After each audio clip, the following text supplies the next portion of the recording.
Mr. Grothman for his 5 minutes. Hope I got the right one here. Good. A couple questions. We'll start with Ms. Gentles or Dr. Malkus, whoever wants to jump in here. What's been going on with math scores in this country over the last 40 years, say? Over the long trajectory, math scores have been going up depending on the test you're looking at. The long-term trend from NAEP is a great measure of basic skills. They've been trending up until about 2012. At that point, we sort of hit the zenith. You can see this in a number of scores. In the aftermath, they started to decline a little bit. When the pandemic hit, they fell dramatically.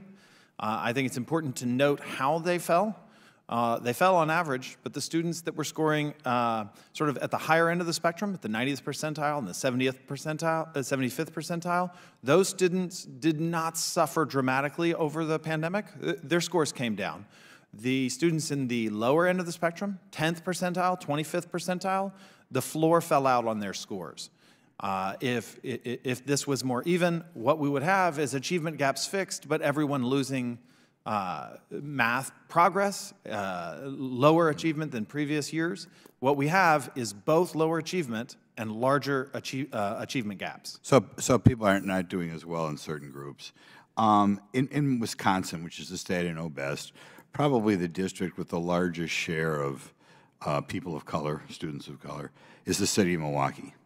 And we spend substantially more per pupil in the city of Milwaukee than almost every other school district in the state. Nevertheless, we get people running down the city of Milwaukee schools saying that you can't succeed or they're somehow inferior to other schools. Do you think it has a negative impact on students if they're constantly told their schools, particularly when it's not true, that their schools are underfunded or implying that they're less funded than other schools? I think that there's a problem with constantly denigrating education, and I'm sure we can all agree that we don't want to be here to denigrate K-12. I guess what I'm trying to get at here is there are people who imply that it's expected, I guess, or this is the reason why people of certain demographics don't do as well. Now, it's irritating enough that we actually spend more on those schools, but do you think when we talk about how we're down on people of certain demographics, it causes any defeatism in those students? Well, we certainly don't want to have the bigotry of low expectations, something that we heard a lot during the Bush administration, that there were efforts underway to put that in the past, but certainly we have that again now that we're using the pandemic as an excuse for low performance among low-income students in particular. So we don't want to tell families from particular areas or particular backgrounds that they cannot achieve, that their students should not be expected to achieve. Next question. I think part of this DEI stuff, insofar as we insert it in younger children, implies that if you're not of European ancestry, you're not going to do as well in this country. Now, from what I read, at least economically, people from Asia, being Indian, subcontinent, Chinese, Filipino, Cuban, even Nigerian, I think at least, I believe, I'm not sure about Nigerian, but I think, are doing better than Americans of European ancestry. Is this part of the diversity, equity, and inclusion curriculum? Are young people being taught how well people from non-European backgrounds, from China or Philippines, for India, are doing? Are you aware? Is that part of the curriculum? That doesn't sound like something that would be part of curriculum, but we should be clear that even relatively affluent U.S. students do not score as high on math as average performing students in places like Japan or South Korea or Hong Kong. So all of our students are struggling. Okay, I guess the point I'm trying to get to, are students from backgrounds, non-European backgrounds, doing better than average Americans? And are young people being taught that, or are they being taught how we're being too unfairly good to Americans whose ancestry around here goes back decades. Quite honestly, I'm not sure about the curriculum and contents in DEI indications. There's quite a number of differences between different groups, and my fear is that most of the curriculum is insufficiently demanding of students of European ancestry or what other group that we have of them to deal with the particulars of those arguments. Thank you. Thank you. The chair now recognizes Ms. Ocasio-Cortez for 5 minutes. Thank you. I don't know what I just heard right now, but I think when we talk about students of a certain demographic, you know, as a woman of a certain demographic, I would be happy to illuminate some of the disparities and discrepancies that we're talking about here. In fact, I wonder if any of my colleagues, anyone here, can articulate in this discussion of absenteeism. We say, you know, people aren't showing up to school anymore. It's because they don't. There's an insinuation that it's because people don't want to go, or there's a different attitude. But do we actually know what one of the leading causes of school absenteeism is? Asthma.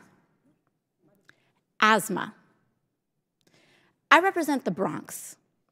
I represent kids whose only meal that they'll eat in an entire day will be from school. I represent kids whose the cleanest air that they'll breathe in their entire day, maybe if they're lucky, will be from their school. That the safest place that they will be in a day will be their school. And so when we come here, we talk about schools. But if you close your eyes and put yourself in a classroom of someone else's district, you'll see that the challenges are different here. So this is not about what we're teaching about European versus non-European descent. This is about the fact that the Bronx has one of the highest childhood asthma rates in the country. And climate curriculum, and when we talk about the importance of having clean air and clean water, it has a direct outcome on people's scholastic performance. So as we transition in this time of a pandemic, a respiratory disease, and we wonder why one of the highest childhood asthma rate geographic zones in the country is struggling with absenteeism, knowing that respiratory disease is a major factor in that, maybe we try to solve that problem. Maybe we take a look at some of the environmental and some of the economic factors in getting to a school. Ms. Fort, you have extensive experience in this issue. Can you speak a little bit towards some of those economic and environmental factors that you see and how they affect communities and their ability to navigate educational outcomes? It was green. Thank you for that question. At the Education Trust, particularly when you think about the pandemic, the research is clearly there that what impacted our students was healthcare, loss of employment of their families, the lack of technology accessibility, and this really had an impact on their livelihood, which of course had an impact on their school day. And as Representative Ocasio-Cortez pointed out, for many of these students, where they actually are supported best, where they are being able to take advantage of services and the supports that they need to actually succeed in school is at school, which we believe is the right place for many of these services.